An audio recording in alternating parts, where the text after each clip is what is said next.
आइए अच्छी ताली मारते हैं परमेश्वर के लिए। और विषय के आएंगे, सर्वशक्तिमान ईश्वर हमें शक्ति सामर्थ्य है, उसका महिमा, उसका स्तुति प्रशंसा, उसका जिंदा वचन सुनने के लिए हमें एकत्रित किए हैं। इसलिए प्रभु यीशु मसीह का बहुत बहुत धन्यवाद करता हूँ। और आज का विषय मैं बताना चाहता हूँ। देखिए, क्या तुम्हें विश्राम चाहिए? क्वेश्चन मार्क है। क्या तुम्हें विश्राम चाहिए? और हर एक मनुष्य को क्या चाहिए? विश्राम चाहिए। हालेलुया। हर एक मनुष्य को क्या चाहिए? विश्राम चाहिए। तो जिस प्रकार हम देख रहे थे पिछले संडे, यानी 2 संडे हो गया अच्छा जीवन के विषय में, और अच्छा जीवन के विषय में बहुत कुछ हम सीखे हैं, बहुत कुछ हम सीखे हैं। तो आज मैं आपको बताऊंगा विश्राम जिसको कहते हैं, जब थकन होता है तब हम विश्राम लेते हैं। क्या लेते हैं? विश्राम लेते हैं। तो आज हम उसी के विषय में मत्ती सुसमाचार 11:28 से 30 तक अद्भुत एक विषय है, उस जगह में लिखा गया है। और बहुत अच्छा अद्भुत पॉइंट जो है मैं उसको रखने जा रहा हूं और मैं आपको बताने जा रहा हूं। इसलिए हमें ध्यान पूर्वक हमको परमेश्वर का वचन को सुनना होगा। वचन को जब नहीं समझेंगे तो आज हम पाप अपराध गुनाह में फंसते रहेंगे।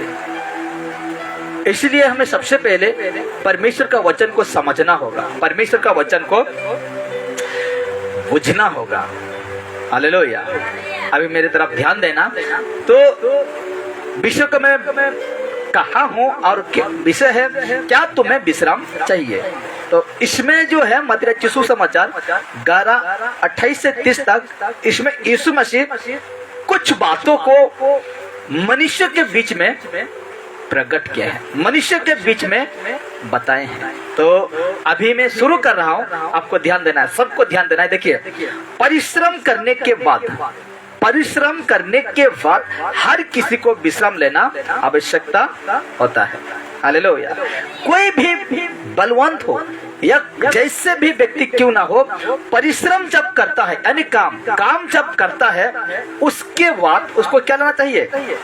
विश्राम लेना आवश्यकता होता है। मैं भी जब काम करता हूँ, कोई भी काम छोटा हो बड़ा हो, जैसे भी काम ही होता है, तो जब मैं करता हूँ तो मैं भी क्या लेता हूँ? विश्राम लेता हूँ। अब भी जब काम करते हैं तो काम करके खत्म करते हैं, क्या लेते हैं?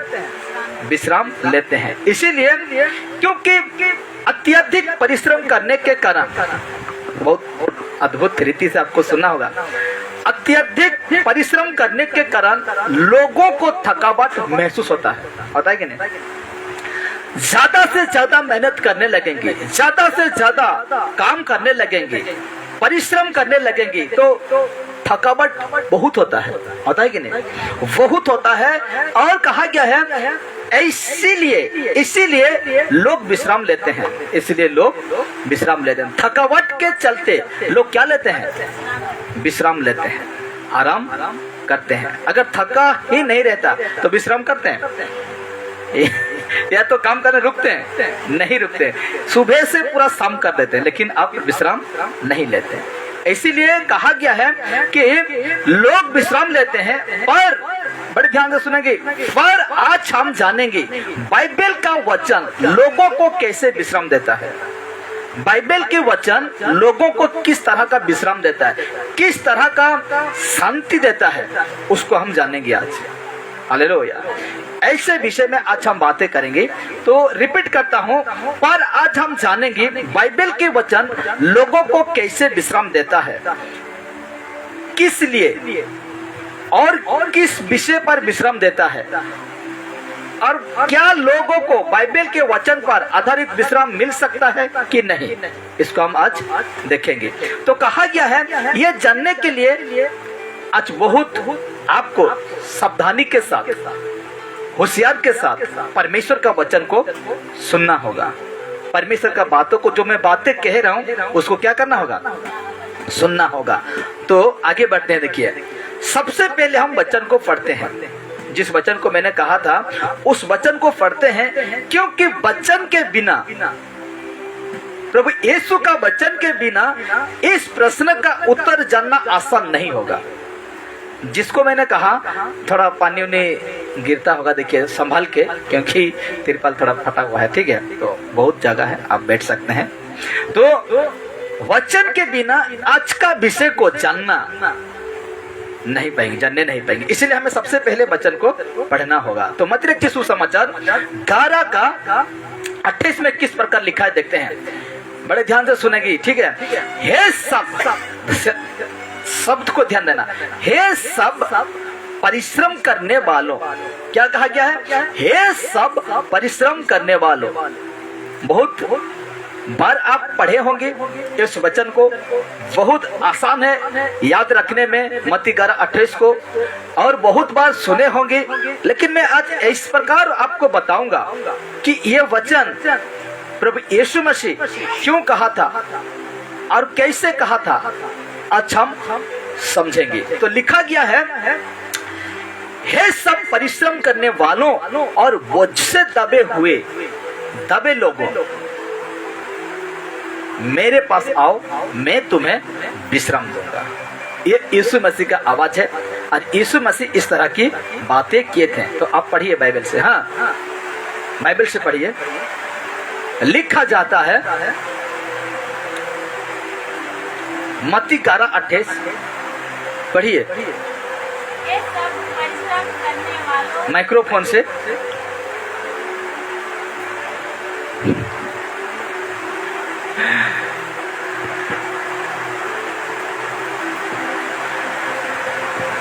Check check.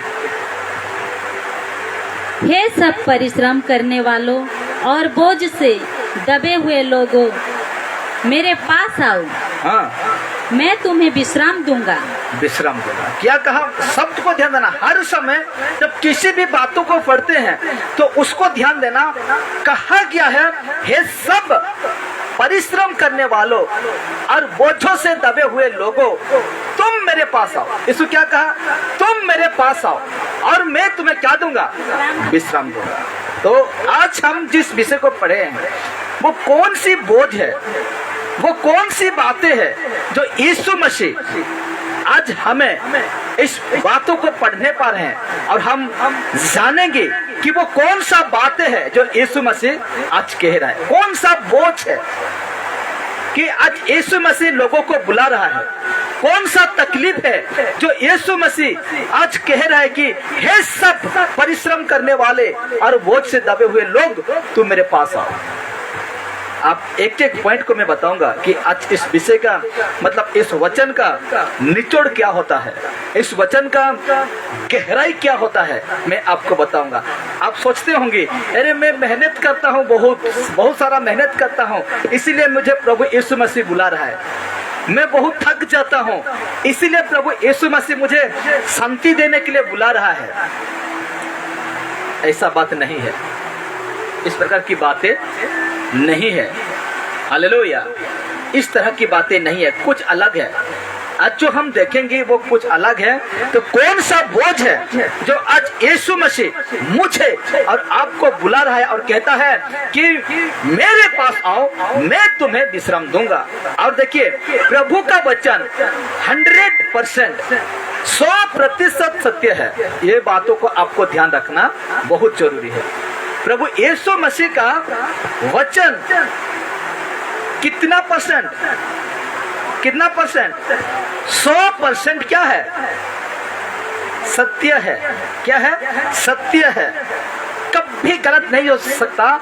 इसलिए इस बातों को ध्यान रखना। मैं हर प्रचार में कहता हूं कि यीशु मसीह का बातें 100% सत्य है। 100% क्या है? सत्य है। और इसी को आज हम जानेंगे। तो कहा गया है, पर सबसे पहले यह जानने की आवश्यकता है कि लोग किस प्रकार की परिश्रम करते हैं। हालेलुया। आज लोग किस प्रकार की परिश्रम करते हैं, इसको हमको क्या करना है? जानना है। हालेलुया। इसको हमको जानना है। तो मैं आपको बताऊंगा कि आप किस तरह के परिश्रम करते हैं। देखिए, परमेश्वर के सम्मुख में आने के लिए, प्रभु यीशु मसीह के पास आने के लिए, चाहे ये सभा हो, चाहे वो सभा हो, चाहे जैसे भी सभा क्यों ना हो, को आने के लिए एक ऐसा चीज होता है रोकने के लिए, थकान। क्या है? थकान, थोका। हालेलुया। मनुष्य को रोकता है ऐसा एक चीज, ये शरीर को क्या? थकान। और अगर जिस व्यक्ति को थकान लगा है, जिस व्यक्ति थक गया है, अगर वो व्यक्ति को प्रार्थना में न्योता देंगे, बुलाएंगे, क्या क्या कहेगा आपको? नहीं होए, अब बहुत परिश्रम परिचय नहीं हो। हालेलुया। इसीलिए पौलुस क्या कहता है? गलती 5:16 को देखते हैं, 16 से या तो 15 से हम देखते हैं, 16, 17, 18 तक हम देखते हैं, तो कहता है, पर मैं कहता हूं आत्मा के अनुसार चलो तो शरीर का लालसा को पूरा करने नहीं पाओगे, क्योंकि शरीर आत्मा के विरुद्ध है और आत्मा शरीर के विरुद्ध है। तो इसीलिए आपको सुनाई दे रहा है ना कि ये ज्यादा साउंड दे रहा है कि ये ज्यादा दे रहा है? ये वाला ठीक है, इधर थोड़ा करता हूँ भाई लोगों की तरफ, ठीक है। तो कहा गया है कि मनुष्य पर सबसे पहले यह जानने की आवश्यकता है कि लोग किस प्रकार की परिश्रम करते हैं, लोग आज किस तरह की परिश्रम करते हैं, उसको जानना बहुत जरूरी है। तो हम देखेंगे, अभी देखिए, मनुष्य को इस धरती पर जीवन जीने के लिए कर्म करना जरूरी है, काम करना। मनुष्य को जीवन जीने के लिए क्या करना जरूरी है? काम करना। हालेलुया। हाँ कि नहीं? मैं भी काम करता हूँ, आप भी काम करते हैं। तो इस धरती में मनुष्य को जीवन जीने के लिए क्या करना चाहिए? काम करना चाहिए। कुली हो, कबड्डी हो, खेती हो, बड़ी हो, नौकरी हो, चाकरी हो, जो कुछ भी हो, आपको क्या करना चाहिए? काम करना चाहिए। बड़े ध्यान से एक वचन पढ़ेंगे अभी, फिलिपी 4:7 को पढ़ेंगे। फिलिपी 4:7, उसके बाद हम आगे बढ़ेंगे, ठीक है। फिलिपी 4:7 को, सॉरी 3:7 पढ़ेंगे हम। फिलिपी 3:7। परंतु जो बातें जो लिखा हुआ है कि नहीं? लिखा गया, परंतु जो बातें, ये हो गया बहुवचन, बातें, बहुत माने बहुत। हाँ, जो बातें, परंतु जो बातें मेरे लाभ की थी, हाँ, उन्हीं को मैंने मसीह के कारण हानि समझ लिया है। ये कैसा बातें है? पौलुस क्या कह रहा है? लिखा क्या है? परंतु जो बातें मेरे लाभ के थी, उन्हें मसीह के कारण क्या समझ लिया है? हानि। अब नीचे पढ़ेंगे तो कूड़ा कहेगा। तो ये कौन सा बातें था पौलुस का जीवन में? ऐसा कौन सी बातें था कि यीशु मसीह के लिए इसको हानि समझा, इसको कूड़ा समझा? हालेलुया। यीशु मसीह मतलब कहते हैं कि मैं अभी कहा आपको कि इस धरती में जीवन जीने के लिए आपको काम करना जरूरी है, काम करना जरूरी है, चाष करना जरूरी है, और भी काम है वो करना क्या है? जरूरी है। हाँ कि नहीं? बिना काम के हम खाने पाएंगे? बिना परिश्रम हम करने पेट को खाना देने पाएंगे? नहीं देने पाएंगे। लेकिन ये पौलुस क्यों कह रहा है कि जो बातें मेरे लाभ के थी, मैं मसीह के कारण हानि समझा? कौन सा बात था पौलुस का जीवन में? कौन सा बात था जो आज यीशु मसीह के लिए वो हानि समझा, वो कचरा समझा? कौन सी बातें था ऐसा? तो देखिए, यीशु मसीह तो मना नहीं करता है चाष करने के लिए, करता है? नहीं करता है। लेकिन हम सारा समय चाषी में बिताएंगे, हाँ, तो ये तो गलत होगा ही होगा कि नहीं? सारा समय हम खेल कूद में ही, परमेश्वर मना क्या खेल कूद करने के लिए? नहीं कहा, लेकिन सारा समय हम खेल कूद में ही बिताएंगे, या इधर हम यीशु मसीह को समय देने नहीं पाएंगे। कुली मजरी जिसको कहते हैं, तो सारा दिन हम कुली मजरी ही करते रहेंगे, ये तो गलत हो गया ना। तो यही बातों को पौलुस क्या समझा? हानि समझा। हम अगर नीचे नीचे पढ़ते आएंगे तो बाइबल कहेगा कि मैं कूड़ा समझता हूँ। हमें देखिए, चाष करना, काम करना, ये सब कुछ करना है, लेकिन उसके साथ साथ प्रभु यीशु मसीह को भी क्या देना है? समय देना है, टाइम देना है। ये मत सोचो कि मैं दुनिया में काम करके ही जीऊंगा, लेकिन उसके साथ साथ ये परमेश्वर है, उसको भी क्या देना है? समय देना है, समय देना है। इसीलिए इस दुनिया में हम हैं तो जीवन जीने के लिए हमें काम करना अवश्य है, पर ध्यान देना भी, पर काम बुराई की नहीं। जो काम करते हैं ना, बुराई की नहीं बल्कि अच्छाई होना चाहिए। जो काम करते हैं वो बुराई की नहीं, वो कैसा होना चाहिए? अच्छाई होना चाहिए। क्योंकि जैसा परिवार में माता पिता मुख्य होने के नाते, माता पिता क्या होते हैं घर में? मुखिया होने के नाते वे कभी नहीं चाहते हैं कि उनके पुत्र बेटा बेटी बुराई की रास्ता पर चले। कौन चाहता है? चाहते हैं अपना बेटा बेटी को इस प्रकार चाहते हैं कि वो बुराई करते रहे? नहीं चाहते हैं। इसी प्रकार कहा गया है कि कोई माता पिता नहीं चाहता कि अपना बेटा बेटी बुरे रास्ता पर चले, वैसे ही प्रभु भी नहीं चाहता है कि कोई मनुष्य बुरे काम करके अपराध का मार्ग को अपनाए। नहीं चाहता बुरे काम करके अपराध का मार्ग को अपनाए। परमेश्वर की दृष्टि में जो बुराई के लिए परिश्रम करता है, परमेश्वर की दृष्टि में जो बुराई के लिए परिश्रम करता है, बुरे कामों को चुनता है, पाप करता है वो व्यक्ति। क्या करता है? पाप करता है। यदि हम बुरे कामों को ही चुने तो क्या हम क्या करते हैं? पाप करते हैं। ध्यान देना, जब हम बुरे कामों को चुनते हैं तो हम क्या करते हैं? पाप करते हैं। वैसे व्यक्ति पाप की बोझ में दब जाता है, वैसे व्यक्ति पाप की बोझ में दब जाता है। जैसे जैसे वो पाप करते रहता है, एक व्यक्ति जैसे जैसे पाप करते रहता है, उसके ऊपर पाप का भार भी बढ़ता रहता है। हालेलुया। जैसे जैसे पाप करते रहेंगे ना, वैसे वैसे पाप का भार भी आपके ऊपर क्या रहेगा? बढ़ते रहता है। हालेलुया। बढ़ते रहता है। तो एक मैं उदाहरण के तरीका से बताता हूँ। बाल्टी जानते हैं ना? बाल्टी जानते हैं? आपका घर में बाल्टी होगा, आपका घर में बाल्टी से और दूसरा चीज भी हो सकता है जो पानी रखने वाला। जैसे कि चलिए हम बाल्टी का उदाहरण दे रहे हैं, ठीक है? तो जैसे बाल्टी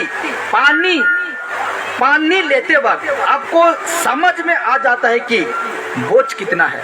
जानते हैं कि नहीं? जैसे बाल्टी में पानी रखते हैं, जैसे उठाते हैं तो उसका कितना बोझ है उसको आपको समझ में आता है कि नहीं? आ जाता है कि ये बाल्टी कितना बोझ है, ये बाल्टी का पानी कितना किलो हो सकता है।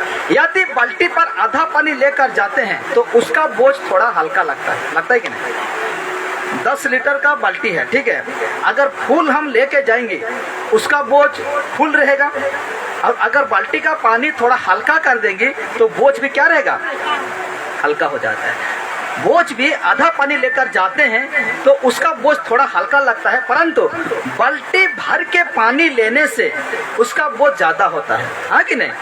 बाल्टी भर का पानी जब लेंगे तो उसका बोझ ज्यादा होता है, पर उस बाल्टी के पानी को आप किसी निश्चित स्थान पर ले जाकर रखते हैं, सुरक्षित एक जगह पर लेकर रखते हैं, अर्थात अपना बोझ को उतारते हैं। तो क्या होता है कि परंतु अब देखिए, बाल्टी में पानी लेकर मैं जा रहा हूँ, ठीक है? और जहां मुझे रखना है, अगर वहां मैं बाल्टी को रख दूंगा तो अपना शरीर से बोझ क्या हो जाएगा? हल्का हो जाता है कि नहीं? तो हम लोग का बोझ वहां उतर जाता है, परंतु पाप के क्षेत्र में ऐसा नहीं होता है। पाप के क्षेत्र में ऐसा नहीं होता। जैसे कि बाल्टी में पानी ले रहे हैं तो कुछ सामान लेकर आ रहे हैं, जहां पहुंचाने वहां पहुंचा दिए, फेंक दिए, और मेरा सर में जो भारी था, जो बोझ था, हल्का हो गया। लेकिन पाप के क्षेत्र में ऐसा नहीं होता है। हालेलुया। जब हम पाप करते हैं ना, ऐसा नहीं होता है कि कोई पाप करने के पश्चात अपना पाप की बोझ को उतार के रख दे, ऐसा नहीं होता है।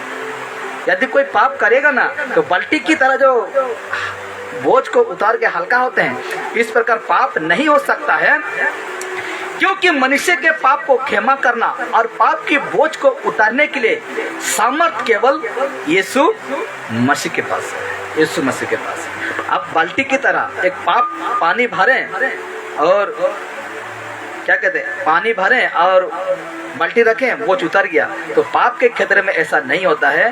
पाप से क्षमा पाने के लिए, वो पाप का बोझ को उतारने के लिए सामर्थ किसके पास है? यीशु मसीह के पास। तो आपको पाप का बोझ को उतारना है तो किसके पास आना होगा? किसके पास आना होगा? यीशु मसीह के पास आना। हालेलुया। इसीलिए यदि कोई व्यक्ति अपने आप को पाप के बोझ में दबा हुआ समझता है, खुद को पाप में बोझ में दबा हुआ समझता है, खुद को पापी समझता है, तो मत्ती का 11 का 28 में लिखा हुआ वचन को ग्रहण करता है तो प्रभु यीशु उस व्यक्ति को सचमुच पाप के बोझ से परिश्रम देता है। हालेलुया। मतलब बोझ से उसको विश्राम देता है, विश्राम देता है। हालेलुया। अगर हम यीशु मसीह के पास आते हैं तो ये नहीं है मेरे प्यारो कि हम थक गए काम करके और हम प्रभु यीशु मसीह मुझे बुला रहे हैं, ये बोझ नहीं है। हालेलुया। किस बोझ का बात कर रहे हैं? पाप का बोझ को परमेश्वर कह रहा है, यीशु मसीह कह रहा है कि तुम मेरे पास आओ, मैं तुम्हें क्या दूंगा? विश्राम दूंगा। तुम मेरे पास आओ, मैं तुम्हें शांति दूंगा पाप से। ये नहीं है कि हम क्या कहें, आज बहुत सारा परिश्रम किए और मुझे यीशु मसीह बुला रहा है। आज परिश्रम करेंगे तो यीशु मसीह के पास ही नहीं जाएंगे नहीं जाएंगे। इसीलिए कहा गया है कि हमें यदि परमेश्वर के पास आएंगे तो सचमुच परमेश्वर हमें वो बोझ से, पाप का बोझ से छुटकारा देते हैं और सचमुच पाप से हमें विश्राम परमेश्वर देते हैं, क्योंकि पाप मनुष्य के लिए सबसे बड़ा श्राप है। हालेलुया। पाप मनुष्य के लिए सबसे बड़ा क्या है? क्या है? सबसे बड़ा क्या है? श्राप है। हालेलुया। मनुष्य के भयंकर दुश्मन क्या है? पाप है, और वो परमेश्वर का भी दुश्मन है। इसीलिए देखिए,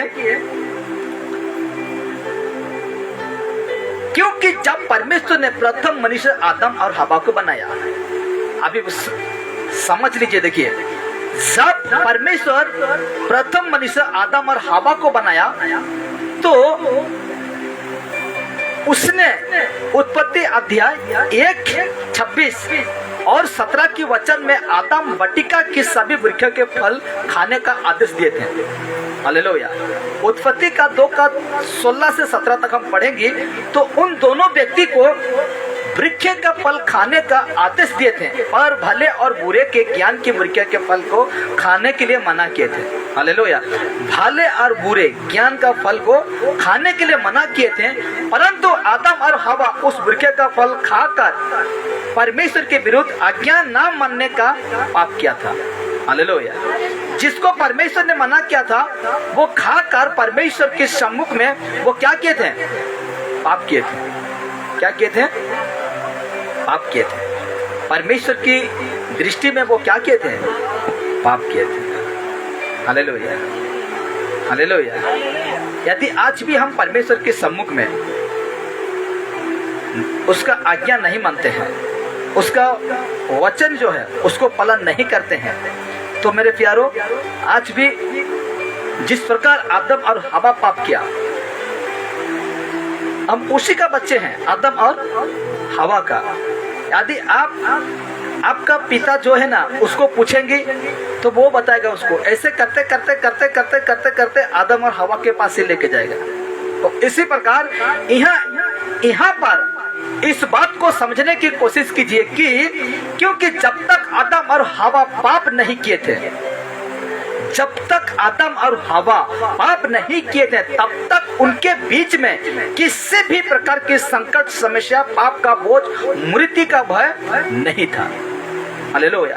जब तक वो सुरक्षित थे, परमेश्वर का आज्ञा को मानते थे, तब तक उनका जीवन में ना संकट, ना समस्या, ना पाप का बोझ, मृत्यु का भय नहीं था। जब तक सुरक्षित थे, जब तक उसका आज्ञा को पालन करते थे आदम और हवा, उस समय ये समस्या, पाप, बोझ, ये मृत्यु कुछ नहीं था, कुछ नहीं था।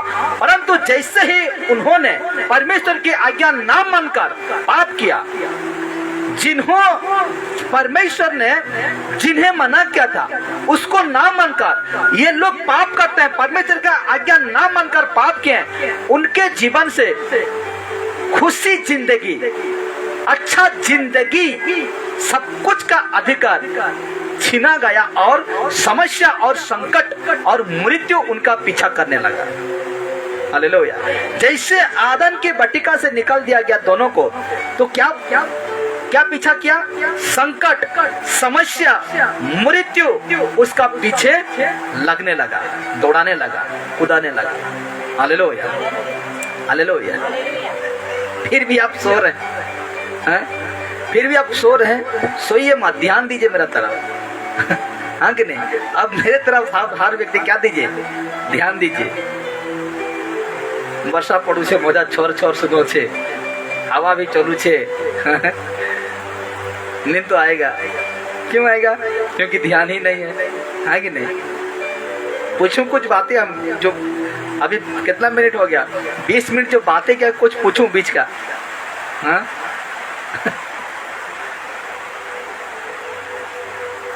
इसलिए ध्यान दीजिए। अभी एक बात मैं आपको बताना चाहता हूँ, प्रार्थना समय के अनुसार आया करिए, समझ रहे ना? प्रार्थना समय के अनुसार आया करिए। इस जगह में आप पूरा ढीले पड़ गए। क्या पड़ गए? ढीले पड़ गए। परमेश्वर को कुछ अहमियत नहीं दे रहे हैं और खुद को धर्मी और खुद को क्या कहते हैं, यीशु मसीह के पास जाता हूँ, गिरजा जाता हूँ, ऐसा हम थोड़ी कहने पाएंगे लोगों को, हैं? हम परमेश्वर को प्राथमिकता देना है। यीशु मसीह को क्या देना है? प्राथमिकता, प्रथम स्थान देना है। आपका काम जाए, कहते हैं ना, भाषा जानते हैं ना, अपना काम बनता तो जानते हैं ना, ऐसे उसको अब सोचना है, काम को इस प्रकार सोचना है। इसलिए तो पौलुस क्या कहा कि परमेश्वर के कारण, यीशु के कारण मैं उसको हानि समझा। क्यों समझा? क्योंकि यही काम जो मुझे परमेश्वर के पास आने नहीं देता है। हालेलुया। तो इसीलिए कहा गया है कि जैसे ही उन्हें परमेश्वर की आज्ञा ना मानकर पाप किए, उनके जीवन से जो खुशी जीवन था वो सब कुछ का अधिकार छीना गया और समस्या और मृत्यु उनके पीछा करने लगा। किसका पीछा करने लगा? आदम और हवा। आज यदि परमेश्वर का वचन, परमेश्वर का बातें, परमेश्वर का आज्ञा को उल्लंघन करते हैं तो समस्या, संकट, मृत्यु आपको भी क्या कर सकता है? पीछा कर सकता है। हालेलुया। पीछा कर सकता है, जरूर वो क्या करेगा? आपको पीछा करेगा। उन्हें पीछा किया। क्यों पीछा किया? क्योंकि परमेश्वर का आज्ञा क्या किया? उल्लंघन किया। आज भी यदि आप लोग परमेश्वर का आज्ञा को उल्लंघन करते हैं तो आपको भी ये समस्या, संकट, मृत्यु आपको क्या करने लगेगा? पीछा करने लगेगा। उसी प्रकार पाप की वजह से आज भी लोगों के ऊपर अकाल, मृत्यु, बीमारी, समस्या, संकट पीछा करते रहता है। हालेलुया। पाप के वजह से सदोम और गोमरा को परमेश्वर क्या किया? नष्ट किया। पाप की वजह से नूह के समय में 40 दिन 40 रात परमेश्वर ने क्या बरसाया? पानी बरसाया। हालेलुया। तो आज भी यदि हम पाप की बातों को सुनते हैं, उसका पीछा करते हैं, तो आज भी अकाल, मृत्यु, बीमारी, समस्या, संकट पीछा करेगा। आज भी करेगा मेरे प्यारों। इसलिए आपको और मुझे सावधानी से रहना है। आगे देखिए, एक तरफ लोग खुशी रहना चाहते हैं कि नहीं? खुशी, आनंद से रहना चाहते हैं, खुशी से रहना चाहते हैं, शांति से जीवन बिताना चाहते हैं। एक तरफ लोग क्या होना, कैसे रहना चाहते हैं? खुशी से रहना चाहते हैं, शांति से जीवन बिताना चाहते हैं, और दूसरी तरफ वे पाप पर पाप करते रहते हैं। करते हैं कि नहीं? अरे मैं कभी खुद से नहीं रहने पाता हूँ, जितना भी प्रार्थना करवाता हूँ या तो करता हूँ, बड़े बड़े पास्टरों से, बड़े बड़े सेवकों से मैं भी खुद बैठकर प्रार्थना करता हूँ, लेकिन मैं खुशी रहना नहीं पाता हूँ, अच्छा जीवन जीने नहीं पाता हूँ। लेकिन दूसरा तरफ वो क्या करते रहता है? पाप पर पाप करते रहता है। लोगों को ये समझना बहुत आवश्यक है कि जहां पाप होता है, ध्यान देना, जहां पाप होता है, पाप के क्रम, जहां पाप होता है, जहां पाप के काम होता है, वहां परमेश्वर नहीं रहता। हालेलुया। जहां पाप रहता है वहां परमेश्वर नहीं रहता, और जहां परमेश्वर नहीं वहां शांति नहीं है। हालेलुया। जिस मनुष्य के अंदर, जिस परिवार के पास परमेश्वर नहीं, वहां शांति नहीं है। हालेलुया। उस समय आपको समझ जाना चाहिए, उस समय आपको जानना चाहिए कि मैं परमेश्वर से क्या हूं? दूर हूं। मैं पाप की रास्ता पर चल रहा हूं, इसलिए मेरे पास परमेश्वर नहीं है, इसलिए मेरे परिवार में परमेश्वर नहीं है, इसलिए मेरे जीवन में शांति नहीं है। इसलिए कहा गया है कि जहां पाप है वहां परमेश्वर नहीं, जहां परमेश्वर नहीं वहां शांति नहीं है। बिल्कुल नहीं। जहां परमेश्वर नहीं वहां शांति नहीं। और ये भी समझना होगा कि जहां शांति नहीं वहां लोग पाप के बोझ तले दबे रहते हैं। हालेलुया। वहां बोझ में दबे रहते हैं। देखिए, लोगों को अपने किए हुए पाप और अपराध का भार उठाना पड़ता है कि नहीं, इससे हम वचन से ही बातें करेंगे। हालेलुया। पाप का बोझ उठाना पड़ता है कि नहीं, हम वचन से बातें करेंगे। यहेजकेल निकालिए, यहेजकेल 33 का 33 का 10 आयत को हम इससे समझने के लिए कि लोग पाप का भार उठाते हैं कि नहीं, उसका फल पाते हैं कि नहीं, तो हमें उस वचन को देखेंगे और जानेंगे। यहेजकेल 33 का 10, आज वचन संख्या 10, तो हम उसी को पढ़ेंगे। ठीक है।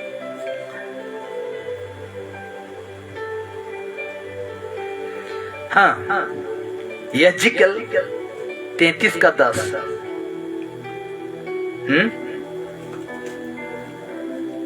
यिर्मयाह, यहेजकेल आएगा। हाँ, आपको नहीं मिलेगा क्योंकि हम बाइबल कितना पढ़ते हैं? कम पढ़ते हैं। हाँ कि नहीं? बाइबल हम कम पढ़ते हैं, ज्यादा नहीं पढ़ते हैं, इसलिए हम ढूंढने नहीं पाते हैं जल्दी से। तो कहा गया यहेजकेल 33 का 10 आपको मिल गया। हाँ, फिर हे मनुष्य के संतान, इस्राएल के घराने से ये कह, तुम लोग कहते हो हमारे अपराधों और पापों का भार हमारे ऊपर लदा हुआ है और हम उसके कारण गलते जाते हैं। हाँ। हम कैसे जीवित रहें? देखिए क्या कहा, इसमें लिखा है समझने वाला बात, और मैं समझाऊंगा इस वचन को, आपको समझाऊंगा। ठीक है। लिखा गया है, फिर हे मनुष्य के संतान, इस्राएल के घराने से ये कहे, तुम लोग कहते हो हमारे अपराधों और पापों का भारा हमारे ऊपर लदा हुआ है और हम उसके कारण गलते जाते हैं, मरते जाते हैं। हम कैसे जीवित रहें? उच्चन मार्ग, हम कैसे जीवित रहें? देखिए, इस वचन का महत्व को मैं आपको समझा रहा हूं। तो देखिए, इस वचन से ये सब पता चलता है कि यहेजकेल 33 का 10 से यह सब पता चलता है कि मनुष्य को अपने अपराध और पाप का बोझ स्वयं को उठाना पड़ता है, मतलब खुद को उठाना पड़ता है। हालेलुया। जो किए रहते हैं पाप ना, खुद को उठाना पड़ता है। फिर अपराध और पाप का भारा लगातार उठाना मनुष्य के लिए मुश्किल है। मनुष्य के लिए क्या है? मुश्किल है। लगातार यदि पाप अपराध करते रहेंगे, उसका भारा उठाते रहेंगे, तो मनुष्य के लिए मुश्किल है, क्योंकि पाप की क्षमा के बगैर मनुष्य के ऊपर से पाप का बोझ या भारा नहीं हटता है। हालेलुया, समझ रहे ना? मनुष्य के ऊपर से पाप क्षमा के बगैर मनुष्य के ऊपर से पाप का बोझ या भारा नहीं हट सकता है। यदि कोई अपने ऊपर से पाप का भारा उतारना चाहते हैं, यदि कोई भी मनुष्य अपना पाप का भारा, पाप का बोझ उतारना चाहते हैं, तो प्रभु यीशु के पास आना जरूरी है। हालेलुया, प्रभु यीशु मसीह के पास आना जरूरी है। कोई कोई तो जबरदस्त देख रहा है, हाँ कि नहीं? कोई कोई लोग पूरा जबरदस्त देख रहा है।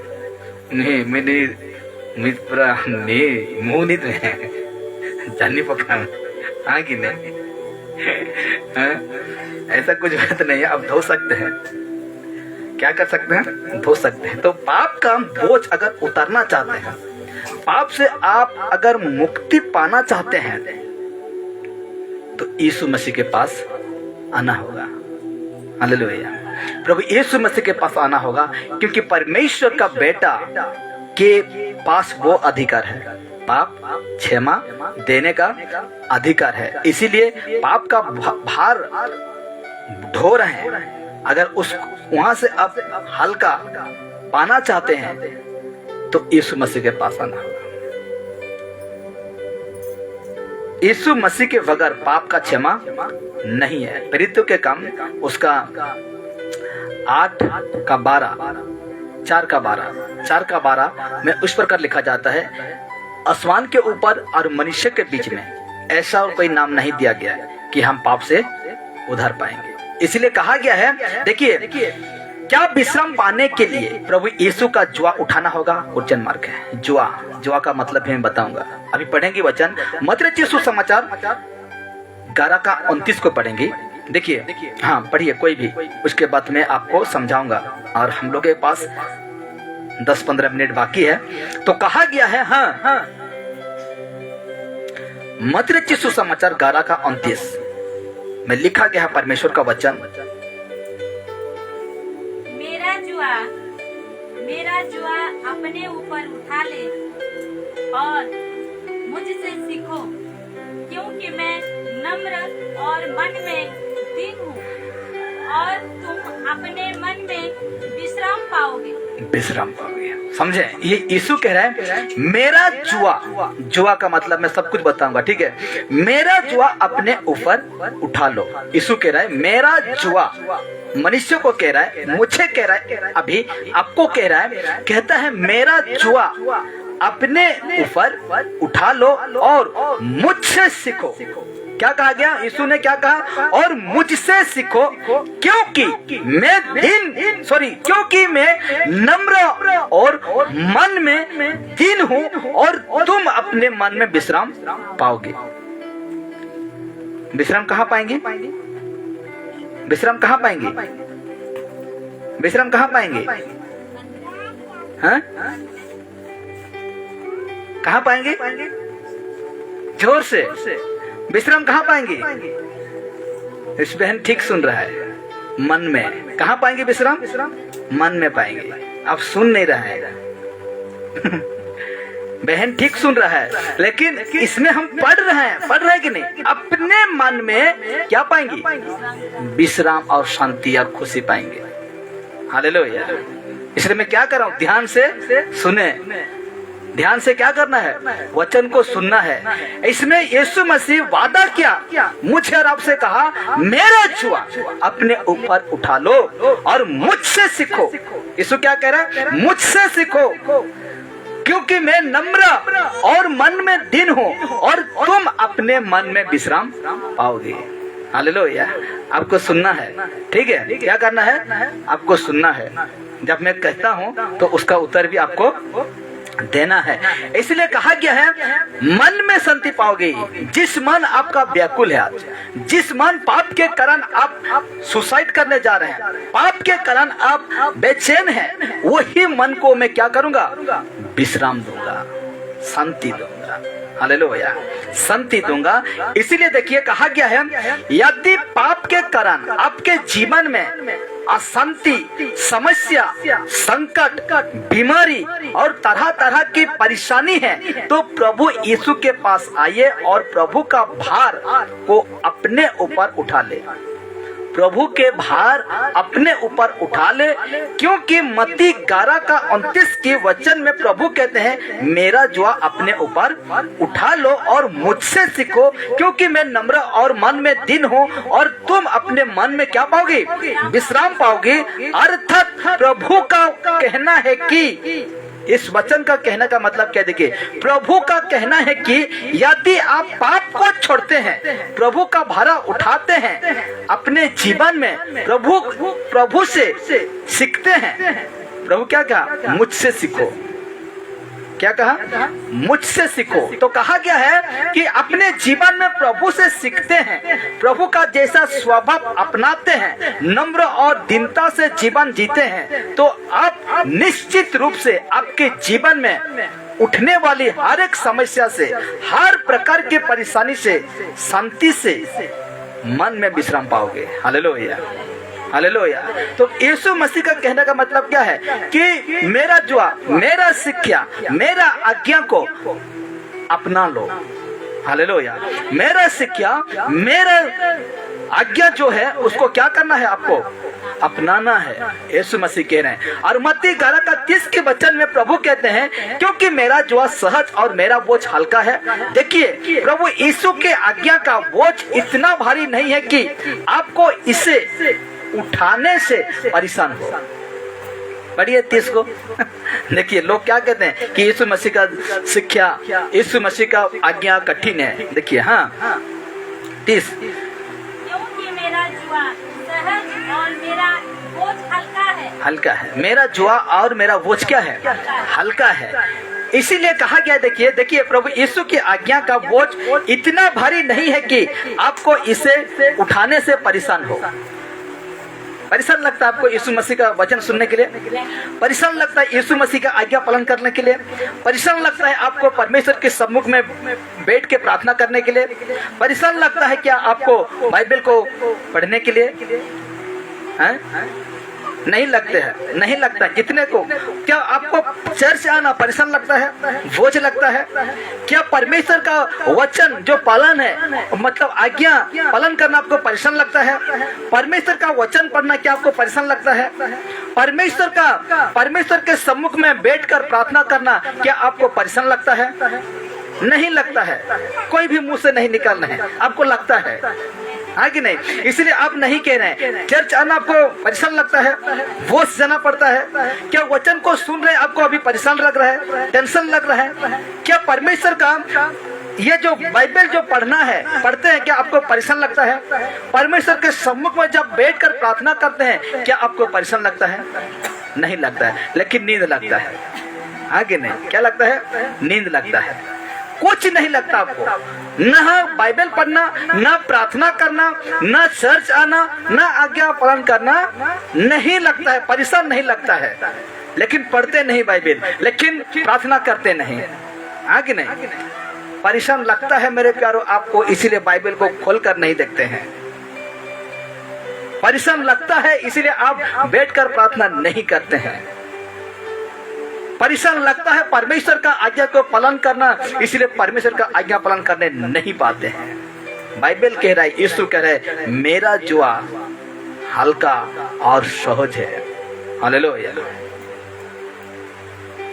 अगर परेशान ना लगता तो आप बाइबल पढ़ते हैं, अगर परेशान ना लगता तो आप बैठकर प्रार्थना करते हैं, लेकिन नहीं करते हैं। क्योंकि आज संसार ऐसा हो चुका है कि आपको वो संसार का चरित्र में अच्छा लगता है, संसार का रिवाज जो है उसमें आपको अच्छा लगता है, लेकिन परमेश्वर में जब आते हैं परेशान लगता है, टेंशन लगता है, चिंतित लगता है। आप सोचते होंगे अभी कितना समय को खत्म होता, कितना समय को परेशान हो रहे हैं, व्याकुल हो रहे हैं, बाजार जाने के लिए, इधर जाने के लिए, उधर जाने के लिए, क्या क्या सोचते होंगे,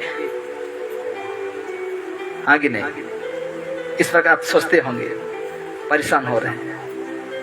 परमेश्वर का वचन अभी हम पढ़े 30 में कहता है, प्रभु का वचन कहता है, क्योंकि मेरा जुआ सहज और मेरा बोझ हल्का है। हालेलुया। देखिए, प्रभु यीशु की आज्ञा का बोझ इतना भी भारी नहीं है कि आपको इसे उठाने में परेशान नहीं है, तकलीफ नहीं है। प्रभु के स्वभाव से जीना इतना कठिन नहीं है जिसे आप ना जी सको। प्रभु का स्वभाव इतना कठिन नहीं है कि आप ना जी सको। के जी परवा पवित्र जीवन कहते कि नहीं, मैं तो छाड़ी नहीं पा रहे मंद दारू, मैं छाड़ी नहीं पा रहे भांग बिड़ई, मैं फाड़ी नहीं पा रहे गलत संगति, मैं छाड़ी नहीं पा रहे पाप, मैं छाड़ी नहीं पा रहे ना जाने क्या किया है कि नहीं। क्यों नहीं करने पाएंगे?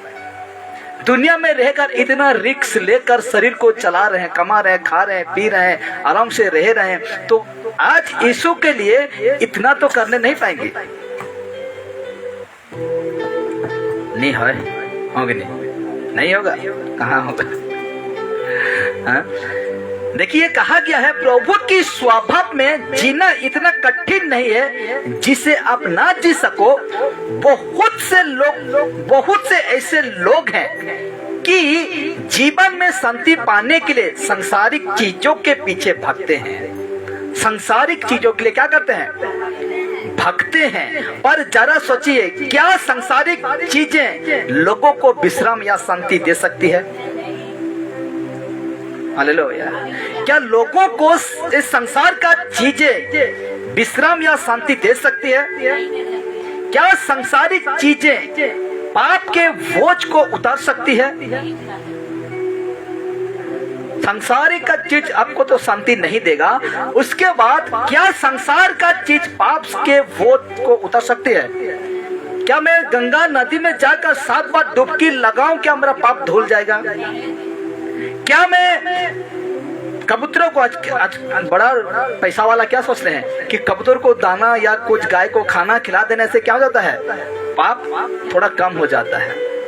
ऐसा संसार का चीज क्या पाप का बोझ उतार सकती है? बिल्कुल नहीं। इसीलिए देखिए, नहीं, बिल्कुल नहीं, क्योंकि यहाँ पर लोगों को प्रभु यीशु के पास आने की आवश्यकता है। हालेलुया। संसार के चीज के पीछे भागना नहीं है, बल्कि यीशु के पास आने की आवश्यकता है। हमने ऊपर में जैसे हम देख रहे थे मधुर यीशु समाचार 28 के वचन को पढ़ा था कि जिसमें प्रभु यीशु कहते हैं कि मेरे पास आओ, मैं तुम्हें क्या दूंगा? विश्राम दूंगा। अरे बात झूठ हो सकता है? कभी नहीं हो सकता। हालेलुया। आज इस मैसेज मैं पहुंचाना चाहता हूं और वीडियो भी एडिट करूंगा, छोटा करके डालूंगा कि लोग जहां संसारिक के पीछे भाग रहे हैं उसको शांति नहीं देगा। या तो संसार की चीजें वस्तु उसका पाप को कम या तो पवित्र या तो शुद्ध नहीं कर पाएगा। यदि आप विश्राम पाना चाहते हैं ना, शांति पाना चाहते हैं, पाप की बजा, पाप का बोझ को उतारना चाहते हैं, तो आपको प्रभु यीशु के पास आना होगा। पर आपको किस तरह प्रभु के पास आना है, इसको भी मैं आपको बताऊंगा किस तरह प्रभु के पास आना है। तो देखिए, इसके लिए ऑयल निकालिए। ऑयल 2 का 12, ऑयल 2 का 12, पूरा इधर आइए, पूरा लास्ट तरफ आइए।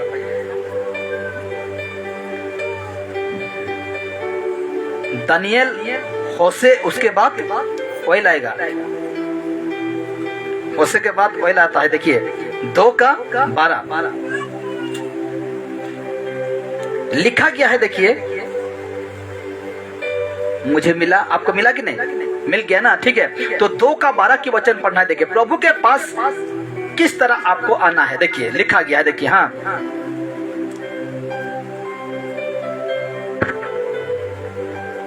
मैं उसकी दाखलताओं कौन सा पढ़ रहे हैं?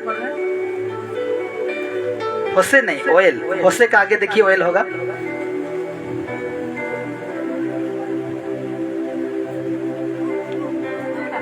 हाँ, 2 का 12।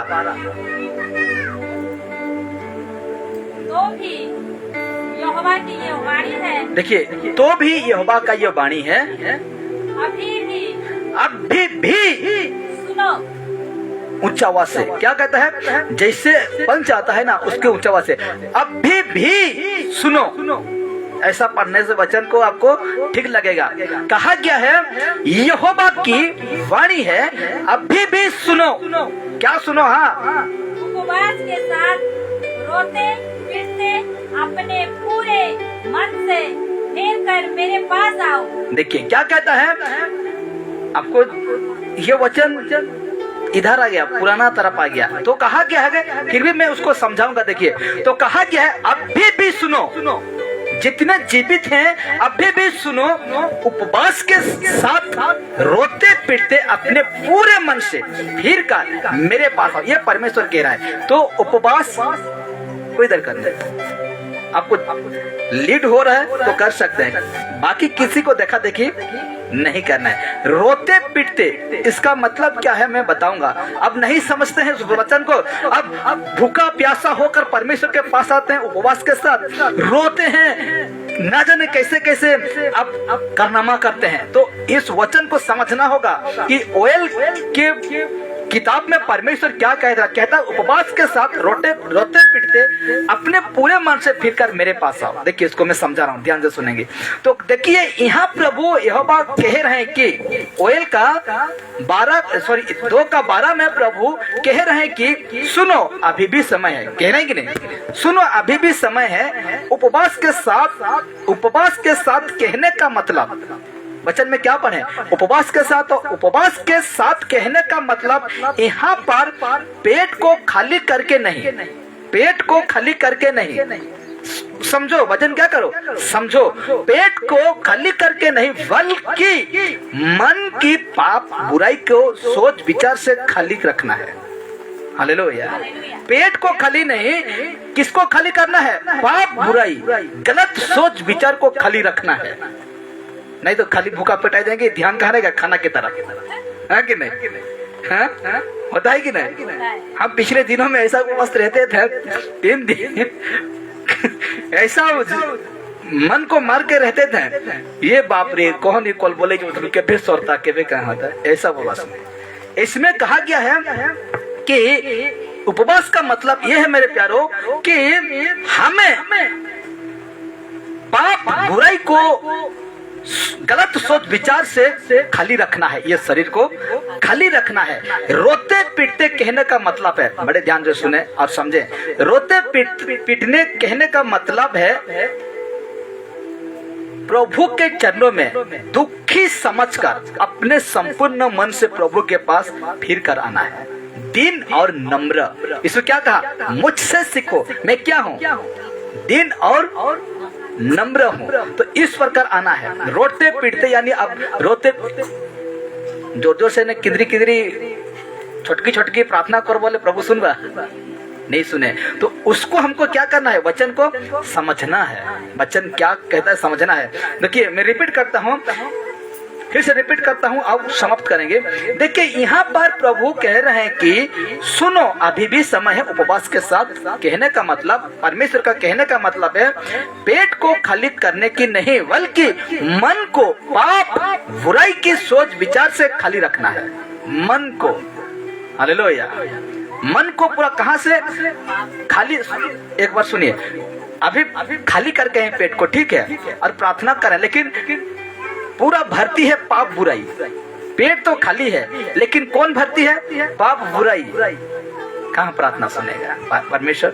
अगर आप पेट भर खा कर भी आए हैं लेकिन आपका अंदर पाप बुराई गलत सोच विचार को खाली करके आए हैं मन से, परमेश्वर क्यों नहीं सुनेगा? हाँ, परमेश्वर सुनेगा कि नहीं सुनेगा? हाँ कि नहीं? आपका आंख बता रहे सुनेगा कि नहीं, हाँ कि नहीं? सुनेगा, क्यों नहीं सुनेगा? सुनेगा। और कहा क्या, देखिए, रोते पीटते कहने का मतलब खुद को प्रभु के चरणों में दुखी समझकर अपने संपूर्ण मन से प्रभु के पास फिर कर आना है, संपूर्ण मन से प्रभु के पास फिर कर आना है, नम्रता सहित, दिन सहित परमेश्वर के पास आना है। Hallelujah, hallelujah. और होशे को पढ़ेंगे, होशे 12 का 6 की वचन के अनुसार आपको गलत काम से फिर कर और न्याय के काम को करते रहना है। मत पढ़िए, क्या करना है? वचन के अनुसार क्या करना है? गलत काम से फिर कर कृपा और न्याय के काम को करते रहना है, सत्य के मार्ग पर चलना है, सच्चाई और अच्छाई से जीवन गुजरना है। ध्यान देना, सच्चाई और अच्छाई से जीवन गुजरना है। हालेलुया। सच्चाई और अच्छाई से जीवन गुजरना है, तब जाकर प्रभु की ओर से आपकी शांति और विश्राम मिल सकता है। कैसे जीवन जीने से? सच्चाई और अच्छाई, तब जाकर आपको परमेश्वर का शांति क्या होगा? मिलेगा। परमेश्वर का खुशी, परमेश्वर का विश्राम जो है, शांति जो है वो मिलेगा। कभी सुने थे इस प्रकार कि सेवक लोग उपवास रहेंगे, लेकिन कभी कहा था कि पेट को किस तरह खाली करना है, क्या चीज के लिए खाली करना है? सुने थे? कभी नहीं सुने थे।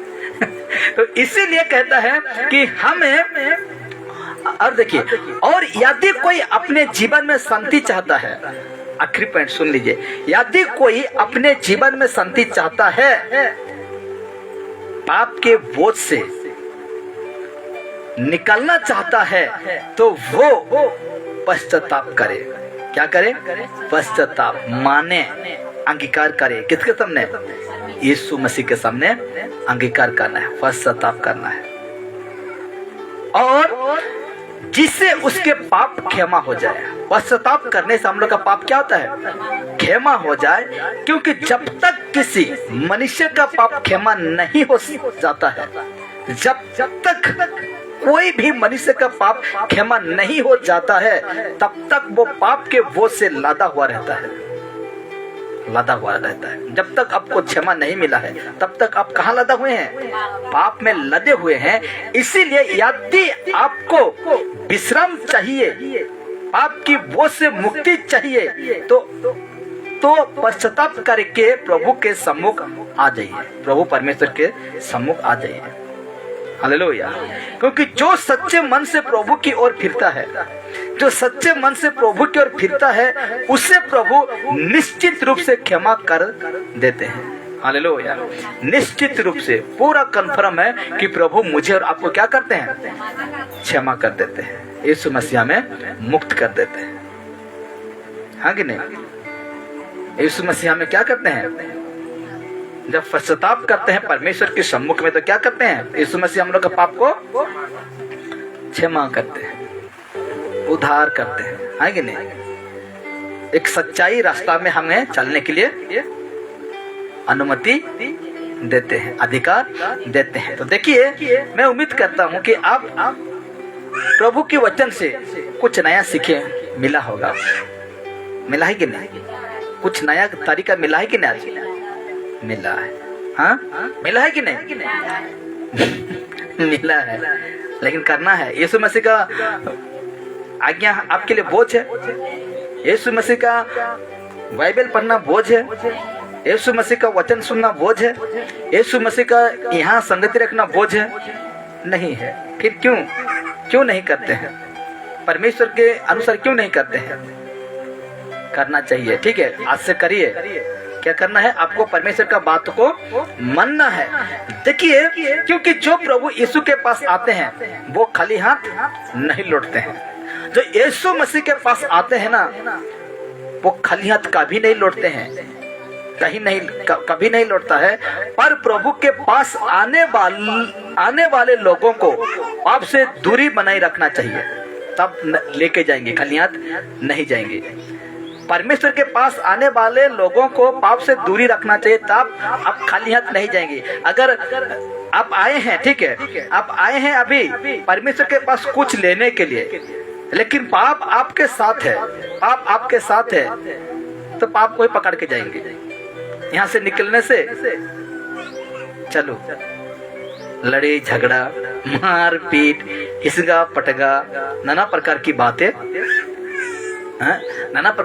हम कह मुंह से निकल जाता। जिस प्रकार सूरज कह रहा था कि राजा दाऊद इतना धार्मिक, इतना सच्चाई में चल कर भी वो क्या किया था, एक बार पाप किया था, लेकिन हमें वो दोहराना नहीं है। बाइबल मना करता है कि उन्हीं की तरह तुम दोहराना नहीं है। राजा दाऊद क्या, तो मैं भी करूंगा, इस प्रकार नहीं करना है। तो हमें जो परमेश्वर के पास आते हैं तो वो लोगों को पाप से दूरी बनाए रखना चाहिए। जितना हो सके पाप से दूर रहिए, जितना हो सके आप पाप से बचकर रहिए, जितना हो सके आपको जो गलत लग रहा है उससे आपको दूर रहना चाहिए। हालेलुया। उससे आपको क्या रहना चाहिए, दूर रहना, पाप से दूर बनाए रखना चाहिए, क्योंकि पाप ही परमेश्वर और मनुष्य के प्रेम में बाधा उत्पन्न करता है। पाप ही है जो परमेश्वर और मनुष्य के बीच में क्या आता है, बाधा आता है। यहाँ परमेश्वर है, यहाँ हम हैं, लेकिन बीच में क्या है, पाप है। बाधा हो गया कि नहीं ना, इसको हटाएंगे तब ना परमेश्वर के पास पहुंचने पाएंगे। हाँ? ये रह जाएगा तो परमेश्वर के पास हम जाने नहीं पाएंगे। तो हम जब भी प्रार्थना आते हैं, विनती आते हैं, तो हमें सच्चाई मन से आना है, नहीं तो पाप छेक रहा है, आपको दीवार बन के छेक रहा है, लेकिन हम इधर नहीं आने पा रहे हैं, यीशु मसीह के पास नहीं आ रहे, इधर जैसे तैसे करके निकल रहे हैं समय और भाग रहे हैं।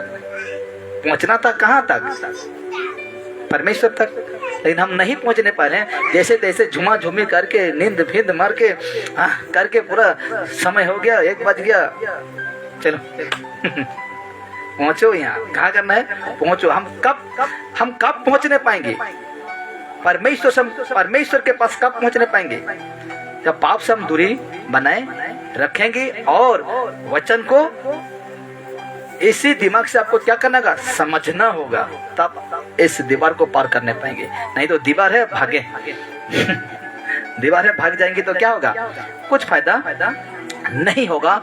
यदि मनुष्य इस बात को अच्छी तरह समझ जाता तो उसके लिए समस्या नहीं होता। अगर ऐसे परमेश्वर का बात को समझ जाता तो ऐसा समस्या नहीं होता। परमेश्वर दयालु है, आप जानते हैं, इसीलिए अपने किए हुए पापों के लिए क्षमा मांगे और पवित्र जीवन जिए। आपका अगर ऐसा करते हैं तो परमेश्वर आपके साथ रहेगा, आपका संगति में रहेगा, आपके पास रहेगा, और परमेश्वर आपका हर एक इच्छाओं, हर एक जरूरतों को क्या करेगा, पूरा करेगा। हालेलुया।